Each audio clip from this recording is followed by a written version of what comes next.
tous, aujourd'hui on se retrouve pour une vidéo Blimp. La composition peut se jouer en HDV 11, 12, 13, 14, 15 et jusqu'à 16. On va voir les petites variantes au niveau des compos. Par exemple en HDV 11, on privilégie un super sorcier et les deux super archers dans le château de clan parce que vous avez que 35 de place et que uniquement deux super archères, tout simplement parce que les super archères, enfin que deux super archères ça détruit pas suffisamment de parties du village, même avec le clonage. En HDV 12, on va avoir un château de clan à 40 places, donc on va pouvoir prendre 3 super archers, ainsi que en HDV 13 et en HDV 14, même si vous avez 45 places, on privilégiera 3 super archers parce que les super archers, on peut mieux anticiper leur placement et on peut détruire plus de bâtiments. Le point faible des super archers, c'est les héros ou le château de clan ennemi, parce que ça a du mal à le casser, et contrairement aux super sorciers. De manière générale, moi je privilégie largement les super archers en château de clan. En HDV 15, vous avez 50 places, donc vous pouvez avoir un quatrième super archer. Au niveau de la composition, on retrouvera un molosse pour tanker le dirigeable, des ballons pour tanker les bombes noires devant les dragons, et à partir de l'HDV 13, vous allez retrouver des chevaucheurs de dragons. Vous pouvez aussi ajouter un ou plusieurs bébés dragons pour clean. En sort sur les petits HDV, donc HDV 11, 12, vous allez prendre 2 clonages. On va également retrouver 5 sorts d'invisibilité. Et dans le château de clan, vous allez avoir un sort de rage. Pour les HDV supérieurs, donc 13, 14, 15 et 16, vous allez avoir un sort de rage, un sort de gel, un sort de clonage et 5 sorts d'invisibilité.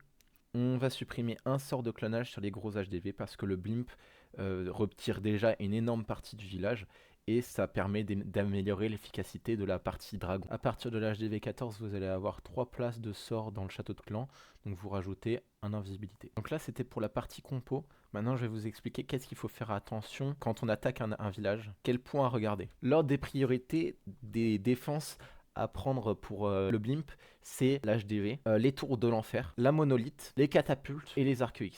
Bien sûr, pour les petits HDV, l'aigle, il est quand même à privilégier aussi. Mais bon, si vous arrivez à avoir l'HDV plus quelques défenses que j'ai citées auparavant, ça surpasse très largement l'aigle. Surtout que généralement, l'aigle, il est protégé par le piège à tornade. Il faut également faire attention au placement du piège à tornade.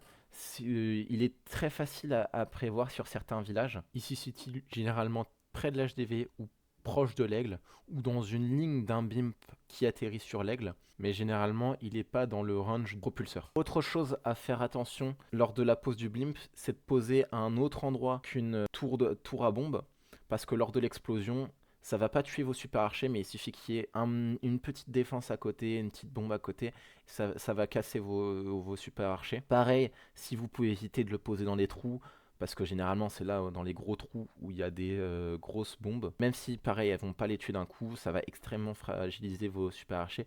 Généralement c'est bien de le mettre sur un bâtiment, sur un canon. Si vous êtes au milieu, ça va pas déclencher tout ce qui est autour. Vous aurez le temps d'attaquer suffisamment de bâtiments. Dernier point important, si vous avez l'occasion de regarder les châteaux de clan ennemis, faites attention s'il n'y a pas de titanite parce qu'elles peuvent tuer vos super archers lors du blimp. On va partir maintenant sur quelques replays. Donc dans un premier temps, on se retrouve avec un village plutôt simple en blimp, parce qu'en fait, ce qu'on va rechercher dans un blimp, c'est les grosses défenses. Donc là, on voit que tout est centré dans un seul compartiment, mais on voit aussi que les propulseurs protègent plutôt bien la partie centrale. Donc ça va être une difficulté qu'on va devoir surmonter pour pouvoir accéder à cette partie centrale. On voit que les propulseurs ne protègent pas certains côtés, mais le problème c'est on voit très bien les 4 défenses anti-aériennes qui sont placées sur les côtés. Et pour protéger le dirigeable, on est obligé d'avoir un molosse, sauf que le molosse il va être attiré directement sur les anti-aériennes. Donc en fait on va être obligé d'attaquer sur un des côtés des anti-aériennes. Si on attaque sur une anti-aérienne, on voit qu'on est dans le champ des propulseurs, donc on va devoir timer la pose du dirigeable, va être assez délicate, parce qu'on va devoir surveiller l'avancée du propulseur en même temps que toutes les bombes noires qui touchent ou pas notre dirigeable. Donc le but c'est de faire tomber le dirigeable suffisamment proche du compartiment central, mais avant que le premier souffle du propulseur n'ait atteint notre dirigeable. Alors ensuite, comment choisir son côté? Pour aller plus en détail, comme je vous ai dit, les super archers sont très nuls face aux héros. Donc moi, je vais privilégier la partie gardien, parce qu'en fait, le gardien, quand on lance l'attaque, il devient un bâtiment. Donc il va pas déranger les archers. De plus, je me dis que on va être sur le château de clan. Et le fait d'être sur le château de clan, on va pouvoir couvrir les troupes défensives du château de clan par le sort d'invisibilité, et ça va ainsi enlever le focus des archers. Donc on part directement sur le live. On voit que je lance mon molosse sur l'anti aérienne, qu'il est directement tapé par une bombe noire. On pose le dirigeable avant que le propulseur atteigne, le premier souffle du propulseur atteigne le dirigeable, ce qui est ce que je vous avais dit. Alors là, je vois que à cet instant-ci, on peut voir que en fait le blimp il commence à partir mal, parce que j'ai posé le blimp à côté du château, comme je vous avais dit, mais là les super archers sont posés quand même relativement loin des troupes, donc je peux pas les prendre dans le sort d'invisibilité. Ce qui est assez enquiquinant parce que du coup les archères elles vont prendre le focus des golems de glace, et avec le golem de glace, quand il va éclater, il va faire un sort de gel, ce qui va ralentir le blimp. Mais on peut voir que je prends quand même énormément de défense, et voilà, on va prendre les grosses défenses, même l'aigle, donc ce qui est une super nouvelle. Maintenant je vais partir sur la phase numéro 2. Donc là je vais analyser tout ce que j'ai détruit. Normalement, c'est l'idéal, c'est d'analyser avant d'attaquer à peu près toutes les défenses qu'on va détruire pour pouvoir vite lancer la phase numéro 2 et ainsi pas fail time. Mais en blimp, on fail time très rarement, donc c'est pas un problème si vous le faites pas.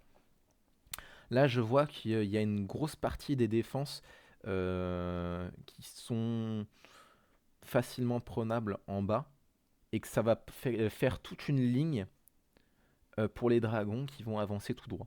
Donc je vais d'abord poser mon bébé dragon qui va permettre de clean certains bâtiments qui n'ont pas été pris, et ainsi les dragons vont pas partir vers le nord.